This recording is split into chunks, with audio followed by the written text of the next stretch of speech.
So hello everyone, welcome to back my channel. চলে এসেছে একটা নিউ ধামাকাদার ব্লগ নিয়ে। আই হোপ আজকে ব্লগটা তোমাদের খুব ভালো লাগবে। আর তোমরা টাইটেল থাম্বনেল দেখে বুঝেই গেছো যে আজকে ব্লগটা কথাকার।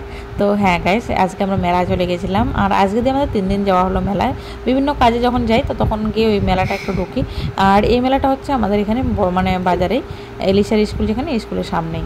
তো মেলাটা মানে যেদিন লাস্ট ডে ছিল তার আগের দিন আমরা গিয়েছিলাম রাত্রের দিকে 7টার দিকে। এলিশার ফ্রেন্ডের দিদা আর আমি। সো মেলায় গিয়ে ঘণ্টাখানিক মতো ছিলাম। ওরা জাম্পিং করছিল, জাম্পিং করে হাঁপিয়ে গিয়েছে। তারপরে চলে আসলাম ফুচকা খেতে। আমি খাইনি, তবে ওরা দুজন খেয়েছে। দুজনেই এত ফুচকা খেতে ভালোবাসে। আর এলিশা মানে এইটুকু বেশি এত ফুচকা ভালোবাসে যে আমিও মানে ওর সমান খেতে পারি না। তো দেখতে পেলে। আর আজকে মোটামুটি ভিড়ভাড়টা একটু ভালোই হয়েছে। তবে এর আগে যখনই এসেছি মেলায় একদমই ভিড় ছিল না, পুরো ফাঁকা ছিল। এবারে সেরকম দোকানও আসেনি, অনেক কম দোকান এসেছে। আর এখানে এসে দুই ফ্রেন্ড মিলে মানে দুজনে দুটো শুধু বাবলস নিয়েছে, তাছাড়া এদের কোনো চাহিদা নেই। মানে অনেক বাচ্চা দেখেছি মেলা গেলে এটা নেবো সেটা নেবো একটা বায়না ধরে, কিন্তু এরা দুই ফ্রেন্ডই আর কি। এত ভালো একটা মানে অভ্যাস বলতে পারো ওদের, কোনো জিনিস চায়নি শুধু এই বাবলস ছাড়া। তো যাই হোক, ওদের আর বেশি কিছু কেনা হয়নি। আর আমি একটা গ্লাস সেট কিনেছি, আর ওর ফ্রেন্ডের দিদাও একটা গ্লাস সেট কিনেছি। জাস্ট মেলায় গিয়ে এইটুকুই কেনাটা। সো সময় হচ্ছে এখন 9:11। আর জাস্ট আমরা বাড়িতে ঢুকলাম, জুতো টুতো খুলে এখনও বসিনি। এত পরিমাণ গরম বাইরে, মানে ভাষা প্রকাশ করা যায় না, এতটা গরম। তো আজকে বেশি কিছু নিইনি। এর আগে আর একদিন গেছিলাম মেলা, ওই দিন অনেক কিছু জিনিস নিয়ে এসেছিলাম। তো একটা জিনিস নেওয়ার ছিল আমার আজকে মেলায়, যার কারণে বিশেষ করে গেছি। এটা একটা গ্লাস সেট নেওয়ার ছিল, তো সেটা নিয়ে নিলাম।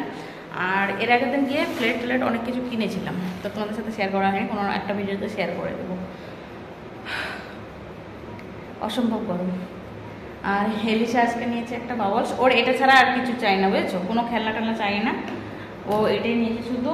আর এই দুটো আমাকে একটা আন্টি গেছিলো আমাদের সাথে, সে আন্টি গিফট করেছে। আমি আন্টিকে বললাম লাগবে না, তাও আন্টি এগুলা গিফট করবে। তুমি এটা নিবে?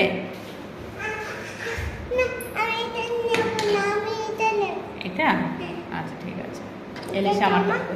আর এলিশার ক্রিম শেষ হয়ে গেছিলো, তাই এলিশার ক্রিম নিয়ে নিলাম।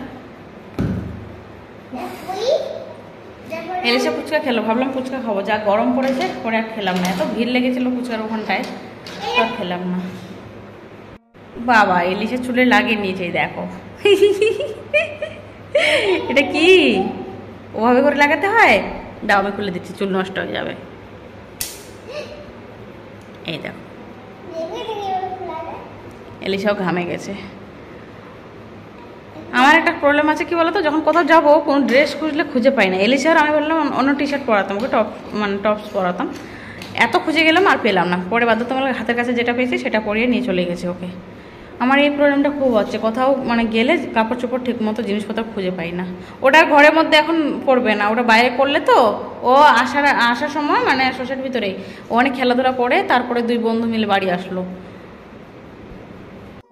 আর এর আগের দিন যেদিন মেলা গেছিলাম, এলিশা এই টেডিটা কিনেছিল। এলিশার খুব পছন্দের, মানে ওর মেয়েটা, ওর নাম রেখেছে পরি, ঠিক আছে, এটা এলিশার মেয়ে। এর আগে যে মেলা যখন গেছিলাম সেদিন কিনেছিল। কাল থেকে মেলা শেষ, কালকে লাস্ট ডে। তো কালকে শেষ বলে আজকে মেলা মানে 2-4টা লোক দেখা গেল, নাহলে এর আগে যখন মানে গেছিলাম আমরা একদমই লোক ছিল না মেলার মধ্যে। এবার মেলার মধ্যে মানে মেলাটা সেইভাবে মানে হয়নি, সেরকম দোকান পাশারও আসেনি। আর হচ্ছে লোকজনের মানে ভিড়টাও খুব কম। এই দেখো বিড়ালটা কোথায় উঠেছে, কি ওখানে কি বিস্কুট। এর জ্বালায় কোথাও মানে কোনো জিনিস রাখা যায় না, চেয়ারের উপর দিয়ে উঠে ও পেরে নিয়ে ঠিক পেরে নেয়। আমাকে বললেই তো আমি দিতাম। এই দেখো পড়ে গেল তো, আমাকে বললেই তো আমি পেরে দিতাম, বলো দিতাম না? কোনো কথা শুনলে না, সবসময় নিজের মর্জি খাটায় ও। আচ্ছা ঠিক আছে, খেয়ে নাও।